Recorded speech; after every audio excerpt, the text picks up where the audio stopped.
Video delete అయ్యిందని బాధలో ఉన్న నన్ను ఓదార్చడానికి ఈ రోజు మా వారి ఆఫీస్ నుంచి చాలా ఎర్లీగా వచ్చేసారు. ఈవెన్ నాకు కూడా తెలియదు తను వస్తున్నారని. రావడమే కాదు, మమ్మల్ని డిన్నర్ కి కూడా బయటికి తీసుకెళ్లారు. ఇక్కడ మేము చికెన్ ఫ్రైడ్ రైస్ ఒకటి ఆర్డర్ చెప్పాము. ఇందులో మా వారి చికెన్ ఎక్కడ ఉందని వెతుకుతున్నారు. మన సైడ్ ఉన్నంత కలర్ఫుల్ గా లేకపోయినా టేస్ట్ అయితే బానే ఉంది. దీని తర్వాత స్టార్టర్ లో ఒక డిష్ అయితే ఆర్డర్ చేసాము. ఫస్ట్ టైం నేను తినడం. టేస్ట్ అయితే చాలా బాగుంది.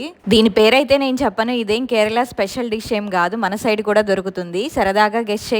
దీని తర్వాత పైనాపిల్ మొసాంబి జ్యూసెస్ ఆర్డర్ చేసాము. మొసాంబి జ్యూస్ మా వారికి నచ్చలేదు. నా పైనాపిల్ జ్యూస్ తీసుకొని తాగారు. మేము డిన్నర్ కంప్లీట్ చేసుకొని బయటకు వచ్చేసరికి లైట్ గా వర్షం అయితే స్టార్ట్ అయింది. ఇదిగోండి కేరళలో దొరికే ఆకుకూరలు. దీన్ని ఏమంటారు అబ్బా, ఎర్ర తోటకూర, కోయ తోటకూర, ఏదో ఒకటి. దీని టేస్ట్ ఎలా ఉంటుందో ఎప్పుడూ ట్రై చేయలేదు. అందుకే మామూలు తోటకూర తీసుకొని ఇంటికి వచ్చేసాం. అందుకే మా వాడు మెలకుగా ఉన్నప్పుడు నేను ఏ పనిని పెట్టుకోను. ఇలాంటి పనులు చేయడంలో వీళ్ళకి ఎక్కడ లేని ఎనర్జీ వస్తుంది. అసలు ఇది తినడానికి పనికొస్తుందో లేదో అలా చేసేసాడు.